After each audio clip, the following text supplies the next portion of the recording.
Hello students, how are you? कैसे हैं आप? Today in this video we will do future tense. तो चलिए समझते हैं फ्यूचर टेंस को और फ्यूचर टेंस की टेबल को बहुत ही अच्छे से और बहुत ही शॉर्ट ट्रिक से समझते हैं। चलिए let's see the first future definition. See here given, future tense is used to talk about an action that is expected to take place sometime in the future. Future tense उस action को बताता है जो expect किया जाता है, आशा किया जाता है उस काम को लेके कि वो जो है फ्यूचर में होगा। ठीक है, उसे हम फ्यूचर टेंस कहते हैं। चलिए सेम वही टेबल हम यूज़ करेंगे जो हमने पास्ट के लिए और प्रेजेंट के लिए यूज़ करी थी और बहुत ही अच्छे से ट्रिक से मैंने आपको समझाया था। आप चाहे तो डिस्क्रिप्शन में लिंक देख सकते हैं प्रेजेंट की टेबल का और पास्ट की टेबल का। बहुत ही मैंने जो है एक ट्रिक से आपको एक्सप्लेन किया था और बहुत ही ईजिली अंडरस्टैंड है वो आपके लिए, अगर आप देखेंगे तो। अब देखिए यहाँ पे हम बात कर रहे हैं फ्यूचर टेंस की। तो फ्यूचर टेंस सिंपल और इंडेफिनिट सेम ही है, तो विल और शेल अप्लाई होता है। फ्यूचर में आपको ध्यान रखना हेल्पिंग वर्ब जो है आपका विल और शेल आपका हर जगह होगा। ठीक है, विल और शेल। तो देखिए विल शेल लगाए, सब्जेक्ट तो बताइए आपको पहला आएगा और लास्ट में आपका ऑब्जेक्ट होगा।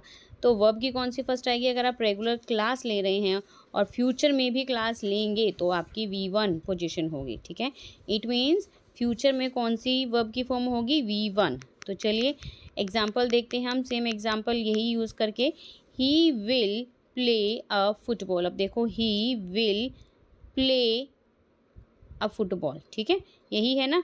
चलिए now come to the next, continuous. Continuous का मतलब मैंने आपको बताया था, कंटिन्यूस का मतलब ही V1 ING होता है, ये आपको ध्यान में रखना है। ठीक है, तो यहाँ पे हम विल शेल तो लगाएंगे, जैसे मैंने आपको बताया था विल और शेल यहाँ पे कि फ्यूचर में लगना ही लगना है। ठीक है, तो यहाँ पे कंटिन्यूस की बात करें तो बी आ जाएगा और जैसे कि बताया V1 ING, तो V1 ING लगा देंगे और ऑब्जेक्ट, तो क्या हो जाएगा? He will be playing a football.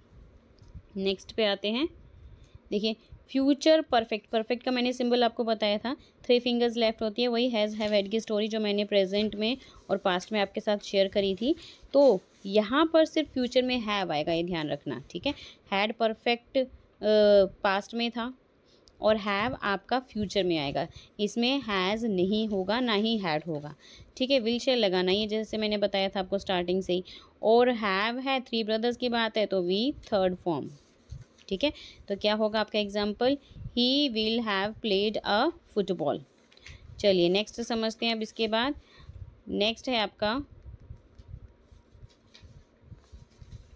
Future perfect continuous tense. ठीक है, तो इसमें देखिए विल शेल तो लगेगा ही, हेल्पिंग वर्ब, और हैव भी लगेगा, और बीन क्योंकि परफेक्ट कंटिन्यूस दोनों है इसलिए लगेगा, और V1 ING कंटिन्यूस के लिए लगेगा, और साथ में आपका क्या है? ऑब्जेक्ट। ठीक है, तो he will have been playing a football. Now come to the book exercise. अब देखिए मैंने आपको एक्सप्लेन करा था आपको। ठीक है, यहाँ पे विल गिव है मतलब कि V1, विल ऑर्गेनाइज V1। ठीक है, चलिए अब यहाँ पे आपका सिंपल फ्यूचर टेंस करना है। विजिट का क्या होगा? विल विजिट, सेम ही रहेगा V1। यहाँ पे बी फॉर्म लगाने हैं तो विल बी हो जाएगा। ठीक है, यहाँ पे ज्वाइन का विल ज्वाइन हो जाएगा। विल परफॉर्म ही रहेगा। आप ध्यान रखिए विल कहाँ लगाना है आपको?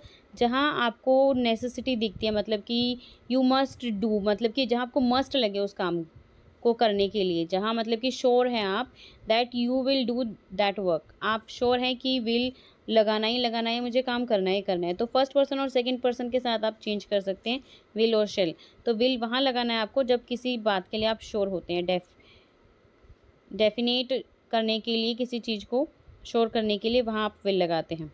ठीक है, तो यहाँ विल परफॉर्म विल भी हो जाएगा, यहाँ विल लेट और विल हिट और विल बी, और जिसमें आप बात को लेके श्योर नहीं होते वहाँ शेल लगता है। चलिए अरेंज करते हैं इस जम्बल वर्ड्स को। तो the birds will return home in the evening. Second, we will try our best to win the tournament. Third, the audition for the film will begin next Friday. Next given है, the company will appoint a new director soon. Fifth, will you please do me a favor? Next, the teacher will teach us a new poem today. Seventh, if you don't rush, you will miss your flight. Eighth, who do you think will win the race? चलिए next है आपका B going to. आपको बस इसमें इतना ध्यान रखना है कि going to, be going to के बाद जो है वर्ब की फर्स्ट फॉर्म आएगी। आपका बी गोइंग टू इंडिकेट करता है फ्यूचर को, ठीक है, तो ये ध्यान रखना है आपने। और बी का मतलब क्या होता है प्रेजेंट में, इज, आर, एम, और गोइंग टू के साथ क्या लग जाता है, V1 लग जाता है। क्या लग जाता है, V1। ये आपको ध्यान रखना है। देखो इज गोइंग टू परफॉर्म है, यहाँ पे परफॉर्म मतलब कि V1, तो जहाँ गोइंग टू लग गया बी गोइंग टू, उसके बाद आपको V1 लगाना है, ठीक है। तो चलिए अब एग्जाम्पल में देखिए, Rita is going to sing a song, तो यहाँ पे सिंग जो है आपका क्या है, V1 है, ठीक है। ऐसे ही परफॉर्म V1 है। तो गोइंग टू आपका फ्यूचर के लिए यूज़ होता है, इज गोइंग टू, ठीक है। तो यहाँ पे देखो is going to be ready, ready देखो V1 है, क्लियर। चलिए now come to the exercise, करते हैं फटाफट से एक्सरसाइज को। तो फर्स्ट आपका you have to choose from this box, तो यहाँ पे इसमें से आएगा आपका is going to deliver, second होगा is going to give, third होगा इज गोइंग टू क्लोज, और फोर्थ होगा आपका are going to have. So hope you understood this exercise, और नेक्स्ट पेज पे फटाफट से देख लेते हैं क्या आंसर होगा इसका। देखिए फिफ्थ में होगा इज गोइंग टू स्टार्ट, और यहाँ पे आएगा is going to plant, plant is going to plant, और I am going to learn, यहाँ पे the days are going to get, Rahim are going to conduct, और इज़ गोइंग टू डिज़ाइन। ये आपका जो है सारे आंसर्स हैं। So hope you understood this exercise very well. मिलते हैं नेक्स्ट वीडियो में एक नए चैप्टर के साथ। और अगर आप लिटरेचर के क्वेश्चन आंसर्स सर्च करना चाहते हैं किसी भी चैप्टर्स के, तो चैप्टर नेम डालिए question answer by Rani Sharma, definitely you will get. और अगर समरी सुनना चाहते हैं किसी चैप्टर की लिटरेचर की रीडर की, तो चैप्टर नेम डालिए समरी बाय रानी शर्मा। और अगर ग्रामर की कोई चैप्टर विद एक्सरसाइज देखना चाहते हैं, तो chapter name exercise with answers by Rani Sharma, definitely you will get. So don't forget, do like, share and subscribe my channel. Thank you for watching this. Bye bye to all.